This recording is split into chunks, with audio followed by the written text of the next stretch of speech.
Sampurasun Barai Cakra. Sebelum dongengnya dimulai, jangan lupa subscribe, tekan tombol lonceng, terus ditunggu juga nih like dan komennya.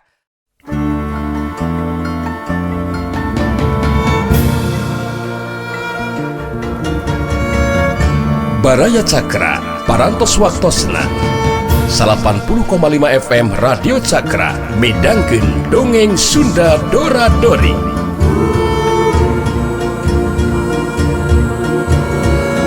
Simkuring sapara kanca ngahaturkeun wilujeng ngadangukeun.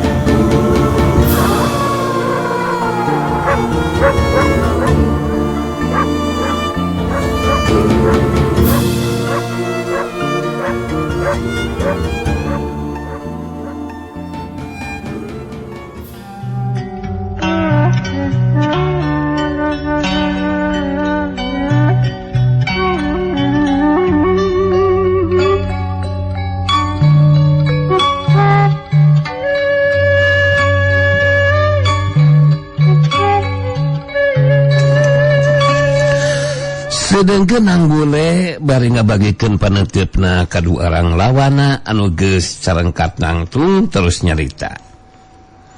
Maneh duaan bisi masih kene penasaran? Hasok teruskeun sia tarungna. Marungkir Sugarba. Kan mun maneh duaan neruskeun di tarung, aing teu tanggung jawab mun maneh duaan anggesan jadi jelema sia. Aing lain omon-omon sia. Jadi pilihan aya di maneh duaan eta mah. Marungkir si Ratu Sihir. Jeung Sugarba pada ngarahuh dina jero hatena. Maranehna geus teu untupan pikeun neruskeun tarung. Sabab gabungan kakuatan elmuna tetela bisa diungkulan ku Nanggule. Mangrupa kenyataan anu meh teu bisa dipercaya ku manehna duaan. Marungkir nyelang ngagerakeun leungeun katuhuna, ditujukeun ka lebah iteuk hideungna anu ngagoler dina taneuh. Iteuk hideung terus ngabelasat muru ka lebah Marungkir, saterusna ditewak ku leungeun katuhuna. Samemeh ngarajat indit Marungkir jeung Sugarba masih keneh sempat nyarita anu ngandung ancaman ka Nanggule.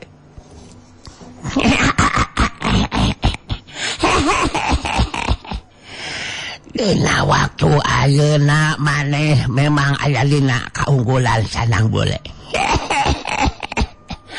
Tapi ingatkan ku maneh sia. Dina hiji waktu bakal aya anu mampu ngabinasakeun maneh. Pihak Tuan Willem bakal ngalakukeun tindakan balasan sia. Rasakeun sasakedeung lig aya wawalasnya sia kurang ajar. Sugarba milu nyambungan kana caritanana Marungkir si Ratu Sihir. Oh, benar Nanggule. Kemampuan silat memang hebat. Tapi engke dina waktuna si lain tetep bakal binasa ku jago anu kakuatan ilmu leuwih hebat ti si lain sia Nanggule. Geus kitu mah dina sesa kakuatan tanagana. Harita Marungkir jeung Sugarba terus ngajelak ninggalkeun eta patempatan. Ningali dua urang lawana geus ini tinggalkeun tempat. Harita kayaan Nanggule pulih normal deui dina karakterna Eyang Buana Putih. Sikap jeung caritanana jadi tenang deui. Kerasan teh jeung Sandika anu wis heula datang nyamperkeun ka tempatan Nanggule. Sanggeusna deukeut Rasanti nu wis heula nyarita. Pianti jeung Mang Dika ngerasa suka jeung sugema nang. Ningali hidup mampu ngungkulan dua urang lawan. Anu kakuatan ilmuna jadi andalan keur pihak Tuan Willem mah. Nang. Pikeun sebagian anggota barisan ngabandungan karena kejadian tadi cangtuna oge bakal ngerasa leuwih regreg hatena nang. Sabab pamimpin barisan Dharma Yuda kemampuan dirina jadi leuwih Maronjat nang. Sandika milu mairan caritaan. Bener nang. Dalah Mang Dika ge jadi ngarasa lebih percaya diri nang. Geus moal rek salempang deui. Ti pihak musuh aya datang ngagempurkan tempat urang. Moal salempang mun teh mah kitu tah aya di ka dieu.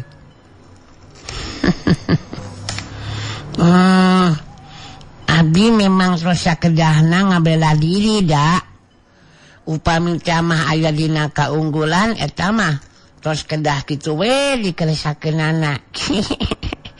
Tangkung saya aya nama urang kalebet deui pasanggrahan we atunya Bianti Mang Dika barisakan tenan ngabagiakeun anggota barisan anu tos sarumping yuk. Nang bule terus ngajakan ka Rasanti jeung Sandika ka jero pasanggrahan deui.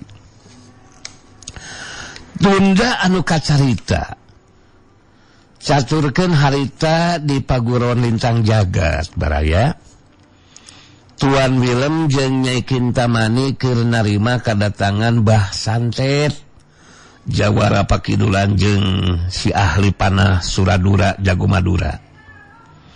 Duanana keur ngalaporkeun ngeunaan kagagalanana ngabinasakeun Nang Bule anu tetela mibana kakuatan ilmu anu leuwih punjul. Basantet harita anu keur cumarita. Jadi kitu tuan. Nyai Kintamani. Abah jeung Suradura geus upaya sakuat tenaga abah teh. Tapi di luar dugaan. Kekuatan ilmu abah jeung Suradura mampu diunggulan ku Sinang Bule. Malah kekuatan ilmu santet abah ge oge telu beraja temampan ka Sinang Bule mah. Sehingga blek ilmu naon tah si babalak teh. Kali abah jeung Suradura kudu mere laporan anu sabenerna. Sapuguh memang kitu kanyataanana. Nyai Kintamani ngajelaskeun ka Tuan Willem ngeunaan naon nu dicaritakeun ku Mbah Santet saterusna Nyai Kintamani mungkas caritanana. Ya, kita memang kecewa juga dengan adanya laporan dari Mbah Santet dan Suradura ini Tuan. Tapi kemampuan dua orang ini tetap kita butuhkan Tuan. Wow.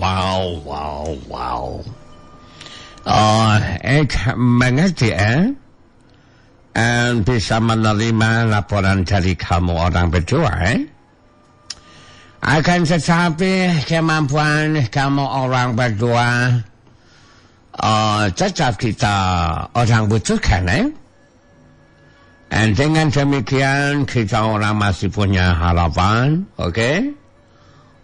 Itu si Marukir dengan Sugarba, siapa tahu mereka akan mampu binasakan itu Sinang Bule, Nyai Kintamani terus cerita dari ditujukan ke Mbah Santet jeung Suradura. Tuan Willem, jeung kuring bisa ngerti kana laporan ti Andika duaan Mbah Santet. Suradura malah bisa nerima karena itu kenyataan. Urang masih kena boga harapan. Ya mudah-mudahan we Marungkir jeung Sugarba bakal mampu ngabinasakeun Sinang Bule. Jadi ngeunaan kagagalan Andika duaan teu kudu jadi pamikiran. Nya. Andika duaan tetap dari anggota barisan Willem Kintamani. Nyaeta Willem Kintamani Dijaya. Kitu teh Mbah Santet Suradura. Mbah Santet netep ka Nyai Kintamani bari terus nyarita. Ya syukur ahli Tuan jeung Nyai bisa ngerti. Sarta masih narima abah jeung Suradura tetap jadi anggota barisan mah. Terus sareng ku ayana kejadian anu karanapan ku abah jeung si Suradura. Jadi kapikiran ku abah ieu teh. Nyai anu masak abah rek usul ieu teh. Nyai Kintamani kerung. Kajurung kurasa penasaran terus tumanya. Nah, boga usul naon gitu Abah Santet teh? Coba jelaskan ka kuring Abah. Jadi usul Abah teh janyi pihak urang kudu boga jago anu mibanda kakuatan ilmu nu leuwih hebat gitu. Tibara jago anu aya di pihak urang. Artina anu pangpunjulna di antara sakabeh anggota barisan. Anu saterusna diberi kepercayaan dijadikeun pamimpin barisan film Kicamani Dijaya. Dina wangsana ngagempur ka pihak musuh. Dasuan film jeung Nyai mah tangtuna oge moal rek milu ka barisan tempur jeung anu jadi musuhnya. Saupaman bae Marungki jeung Sugarba upayana sarua gagal. Wah, pihak urang jelas udah boga jago sakumaha anu dijelaskeun ku Abah gitu Nyai oge tuan. Suradura jago Madura. Milu ngarojong karena caritana Abah Santet. Itu benar saya. Saya dukung usulan dari Abah Santet saya. Nyekin tamani saterusna ngajelaskeun ka tuan Willem ngeunaan usul Abah Santet.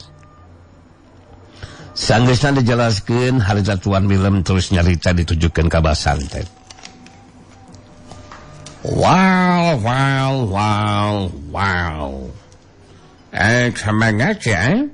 Mengecek. Dengan apa yang kamu orang usulkan, Abah Santet?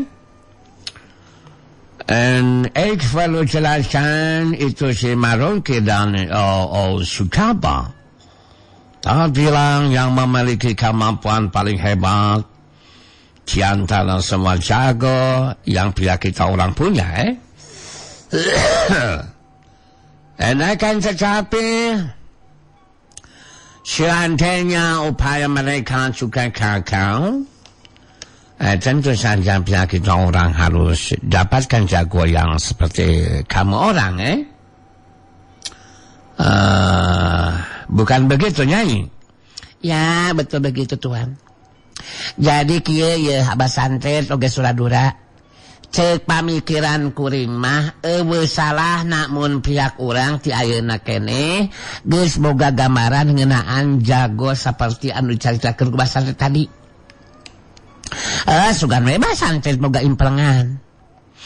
Saha kira-kirana eta jago sarta kumaha carana sangkan daek ngabantu ngagabungkeun diri ka pihak urang. Abah Santet ngahulang heula siga nu keur mikir teu lilatus nyarita. Wah, jadi kaulang ingatan ieu teh. Aya jago kolot anu geus lila ninggalkeun dunya kajawaran. Malah geus teu katali ku masalah dunya luar. Geus lila numpi diri di suku Gunung Halimun. Walah padu muka di tempat cicing lagi kawilang bencil jauh ka Pilemuran. Eta jago kolot teh katelah Mbah Bujut Wiku Sarengi. Sasadu sewe pancaranana we mun ngitung dina umur mah. Eta Mbah Bujut Wiku kakuatan ilmuna geus moal aya nu mampu pikeun nandinganana. Sabab geus nepi kana tahapan kakuatan ilmu tingkat dewa gitu Nyai. Nyekin tamani harita ngajelaskeun ka Tuan Willem ngeunaan nu dicaritakeun ku Abah Santet. Sangeusna dijelaskeun harita Tuan Willem terus nyarita ditujukeun ka Abah Santet. Haj. Bagus, kamu orang sudah kasih tahu kita orang tentang itu jago tua,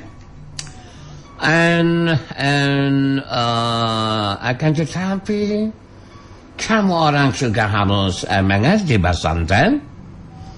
Itu mungkin Sukarma kecualinya memiliki kekuatan ilmu yang paling hebat di antara semua anggota barisan. Akan tetapi tidak ada salahnya kalau kamu orang menjajaki jago tua yang kamu orang sebutkan tadi. Oke?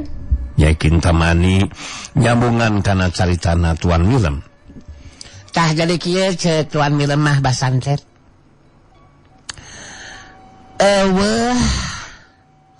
Mun ngalakukan upaya sangkan Mbah Buyut Wiku sareng teh bisa diajakan ka dieu.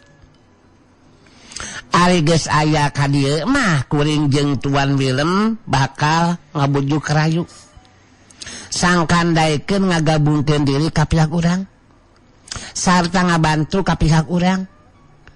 Mun memang kekuatan ilmuna leuwih hebat tibatan marungkeun jeung Sugarba, pasti bakal dipercaya keur mimpin barisan.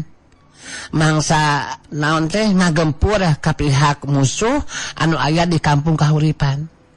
Kitu tah basantet. Awal lu langsung ngajakan kalian ke Mbah Buyut Wiku selenggi mah. Sang tulang oke bakal nolak lah bugus memikirkan masalah dunia luar. Jadi cara teh kudu bisa meuli heula hate Nyai Nyai Sawinci. Saha eta teh, Abah? Minangka insu anu pang dipikanyahlah ku Mbah Buyut Wiku Salenggi gitu Nyai. Diajakan ku Nyai Sawinci mah sigana moal bisa nolak karena pangajakan jadi insuna. Yang tuh Abah ngawuhkeun waktu keur ngadeukeutan jeung melihatna Nyai Sawinci. Eta Nyai Sawinci teh urang disebutkeun parawan kolot Nyai.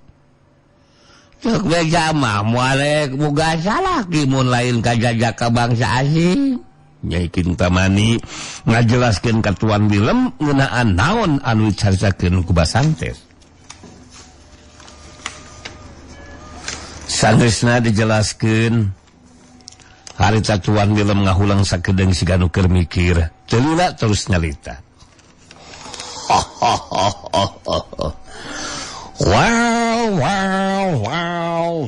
sakuwal kalecis. Kalau memang demikian pihak kita orang harus kasih hadiah, kasih hadiah perhiasan emas. Untuk itu Nyai Salwini kemudian untuk pendamping hidupnya sesuai dengan keinginan Nyai Sawinci. Akan jodohkan dengan John Wen, si jago tembak yang akan segera datang kemari. Dan dia orang memang masih terjaga.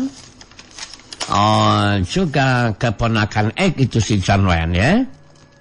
Tentunya tidak akan menolak dengan apa yang akan putuskan. Begitu Nyai. Jadi yang Tuan maksudkan itu si Nyoh Donwen yang akan segera datang dengan 10 orang muridnya. Sungguh kebetulan atau Tuan kalau memang Tuan punya pemikiran seperti itu mah. Jadi gitu cek Tuan Willem mah basantet asaku kabeneran mun kitu mah sabab alona Tuan Willem anu nalah si Nyoh Donwen anu moal lila deui bakal datang ka dieu. Bakal dijodohkeun ka Nyai Sawinci sakumaha anu diharapkeun ku manehna. Jadi ari ceu kuring mah engke mun basantet cek nempungan ka Nyai Sawinci keur melihatna bawa we sakotak perhiasan emas. Dina initna teh dibarengan ku si Nyoh Donwen. Langsung dipanggihkeun. Jadi mun kitu mah urang daguan heula we atuh nya kadatanganna Donwen. Kitu cek pamikiran akuring mah basantet. Ya, likarawa madang tu setujunya ini. Wanya kinta mali boga pamikiran seperti itu. Sekijila labah mah ku salak itu sangkunya isawinti teh bakal luluhatela deh. Pangaran geus luluhatela mah pasti bakal bisa ngajakan lalu jadi akila mah bujut wingki salagi. Bikin datang ka dia. Bener saya tak surat-surat. Bo, memang benar begitu saya. Dengan cara itu tentu akan berhasil saya. Kunyai Kintamani saterusna dijelaskan ngeunaan nu dicaritakeun ka Basantet sarta disatujuan ku Basantet. Geus dijelaskeun kitu mah harita Tuan Willem terus nyarita ka Basantet. Wow, takwal utis belokok. Kalau begitu kamu orang jangan dulu sama itu Nyai Sarwin ya. Akan tetapi kita orang tunggu kedatangan itu Sinyo Janwen. Dan setelah itu kamu orang sama Sinyo Janwen pergi temui Nyai Sarwin ya. Sambil kasih hadiah untuk meluluhkan hatinya, oke? Ik pikir dengan cara itu pihak kita orang akan berhasil. Dan bukan begitu ya? Betul Tuan. Jadi gitu telah santetnya diputuskan ke Tuan Willem. Urang nungguan heula kadatangan si Nyoh John Wayne. Engke mau geus datang ka karek kalaksanakeun ya karep jeung pamaksudan. Kumaha kahal ti Basantet? Ya jangdu ya tu kahal ti Nyai. Anu jelas mun dipikeun gabah bujut pikus lagi bisa ngagabungkeun diri ka pihak urang. Sartali percaya pimpin balisan Willem Kintamani Jaya. Bisa dipastikan bangsa ngagempul musuh nu aya di kampung Kauripan gitu Nyai. Wangga kekuatan barisan Dalmayuda nu dipimpin ku Silang Bule bakal hancur tutumpulan gitu Nyai. Kitu diantarana obrolan jeung babadamian dina waktu harita di Paguron Lintang Jagat. Caturkeun di tempat sejen Baraya Cakra Baraya Vodka. Harita Jaka Sinangling masih kene panasaran. Neangan laratan ngeunaan padumukan Sugarba anu jadi sabenerna. Waktu ngambah ka salah saeji lembur harita Jaka Sinangling nyelang ngaleurekeun heula kacapena bari sakalian ngeusian beteungna di salah saeji warung. Waktu Jaka Sinangling ngadeuketan ka eta warung, cecela geus kasampak aya urang jalma anu dariuk dina bangku panjang anu aya di hareupeun eta warung. Eta dua jalma teh nirik dina wandana mah jelas lain jalma biasa. Pikeun dunya kajawaraan mah geus asing deui ka eta dua jalma anu nalah Ki Badigul si Gobang Guriang dina cangkeng kencana nyoren Gobang. Sedengkeun pamajikanana jawara wanita kawilang ora keneh nalah Nyai Karumbi si Balarante Senjacarante beusina dibeuritkeun dina cangkengna. Kadatangan Jaka Sinangling dibalengan ku si Mawarung. Haturan Aden. Wilujeng sumping mangga atuh linggih. Kumaha bade ngeresakeun tuang Aden teh acan napi ngopi? Mun abdi hoyong neda mah. Mung alasna ulah geunceng namanya. Sumohon mangga Aden ke antosan sakedapnya. Rencang nama nyanakan we nyalira Aden. Da nemrak mung sakieu kaayanana di warung si Mama Aden. Sangeusna si Mawarung mikeun alas dahar kerja Kasinangling. Dina sajroning bari dahar ngadedengekeun obrolan Kibadigul si Gobang Guriang jeung Nyai Karumbi si Balarante anu jadi pamajikanana. Harita ngajakan ngobrol ka si Mawarung. Kibadigul anu harita keur cumalita.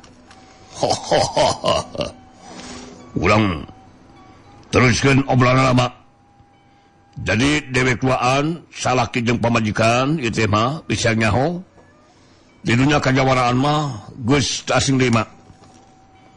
Dewek nalah Kibadugul si Gobang Guriang. Ieu pamajikan dewek nalahna Nyai Karimbi si Balarante. Tadi dewek geus nanyakeun. Tapi can dijawab ku si Mak ieu. Ngeunaan lebah-lebahna kampung kahuripan teh mah. Nyai Karimbi, Nyai Karumbi si Balarante milu nyambungan kana caitaan anu jadi salakina. Nya bener. Kuring duaan geus sabar, hayang gerak tapi ka kampung kahuripan ieu teh mah. Sakatarang emak mah. Kaetang tabih keneh teu lemur mah. Mohon saupami bade ka kampung kahuripan gitu. Eta saeulah nyimas mah menitos teu sabar rupi namanya. Pala enggal dugi geuningan. Nah ya wargi anu teu damang gitu atan nampi aya naon. Dewek duaan lain rek kalongok tuluy anu gering mah. Tapi hayang gerak tepi ka kampung kahuripan teh lantaran hayang gerak menangkeun hadiah sembara mah. Oh, sayembara ti tuan milem teh. Kitu maksud pangarsa teh. Nya sembara anu diayakeun ku si tuan milem mah. Sing saha anu bisa mawa babatangna si Rawing keur bukti ka si tuan milem. Mangka bakal menang hadiah. Cek beja si Rawing teh aya di kampung kahuripan gitu mah. Bener teu Rumbi?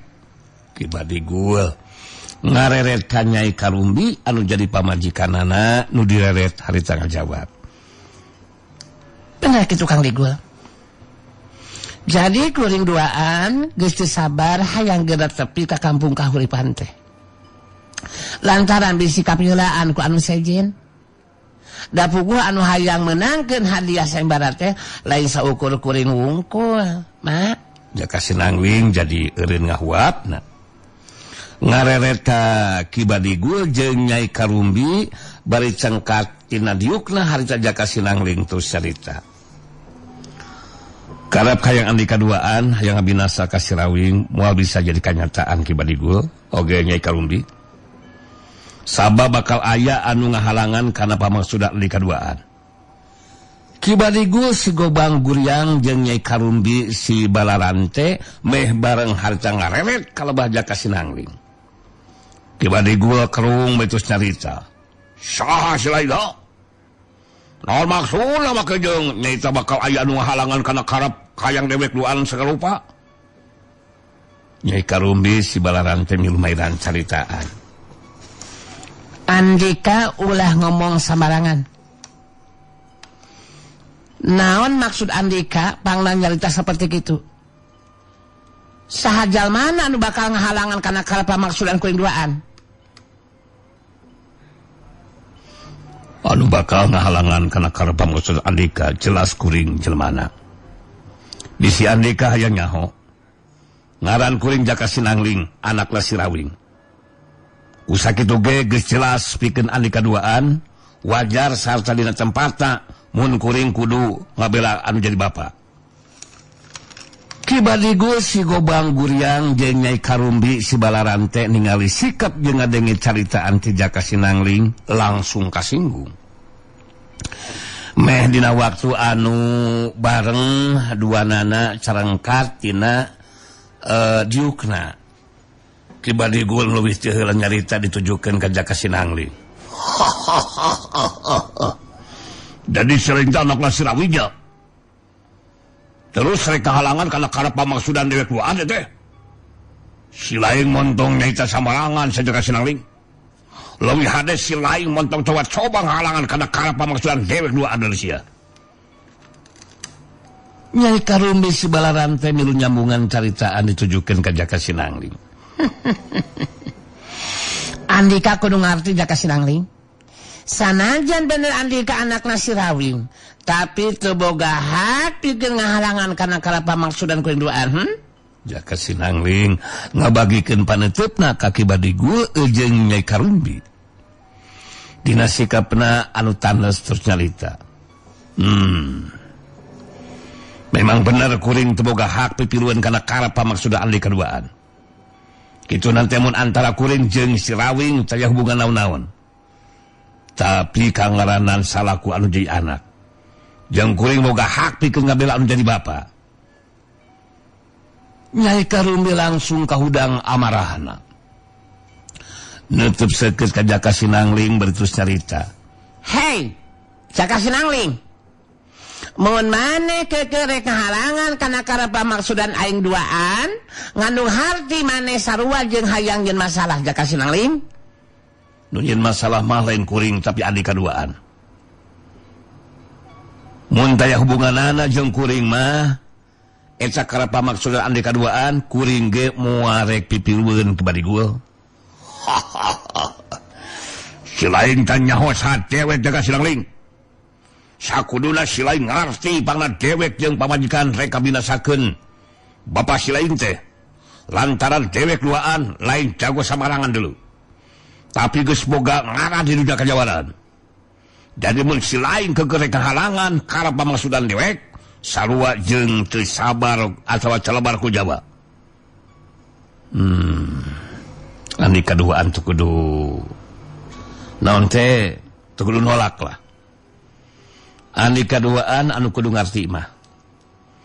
Kuring rela ngorbankeun nyawa demi ngabela anu jadi bapa. Leuwih hade Andika duaan ngabolaikeun karep jeung kahayang meunangkeun hadiah sebara.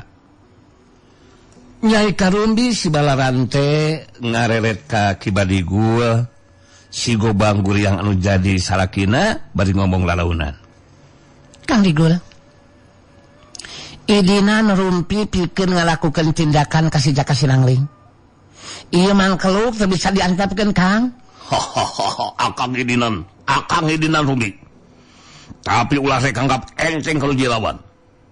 Mudah-mudahan Rombi bisa ngungkulan ajen pangartina si Jaka Sinangling.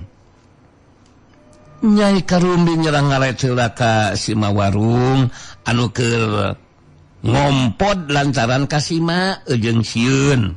Sabab nu datang ka warungna beut kalahkah terus riributan. Nyai Karumbi terus netep seukeut ka Jaka Sinangling bari terus carita. Jaka Sinangling, maneh bener-bener jumago aing jabara wanita anu geus lila makalangan di dunia kajawaran. Mun maneh kekerek ngahalangan kana karep pamaksudan aing duaan, sarua jeung nangtang tarung ka aing. Hasok dinu lega sia tarungna Jaka Sinangling. Heya!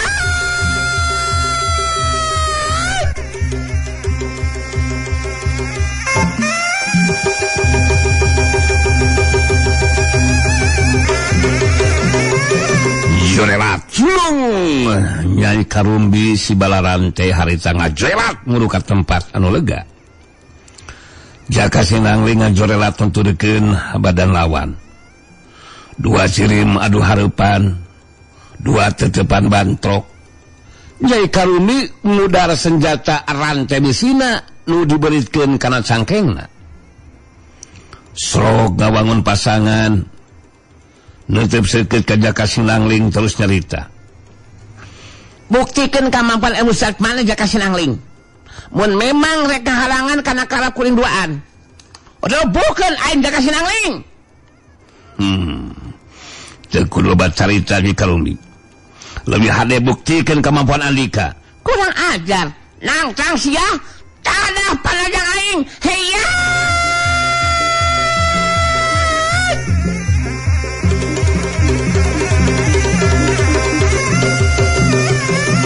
Jorelat Nyai Karumbi maju narajang.